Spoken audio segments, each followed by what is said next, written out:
এদের দেখলে আসলে খুবই খারাপ লাগে। আসসালামু আলাইকুম। কি সমস্যা আপনার? জি, যদি আপনি উঠে দাঁড়াতে পারেন আপনাকে টাকা দেবো আমি। দাঁড়াতে পারবেন?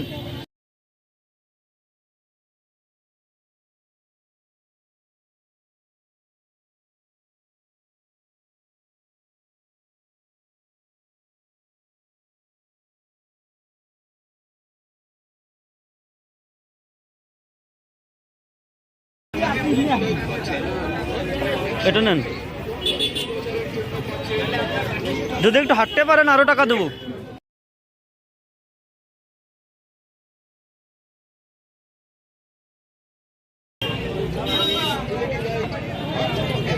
আরো 100 টাকা পাইলেন। তোমারও তো আরো খুঁজেছিলাম আমি আরো আগে। ও, আপনাকে একদিন সাহায্য করছিলাম নাকি? হয় হয়, তোমার আবার খুঁজেছিলাম শোনা। এটা নেন। কত দিলেন? আর 100 টাকা দেওয়া শোনা। আর 100 টাকা? হয়, নাহলে হবে না তো। এই নেন আর 100 টাকা।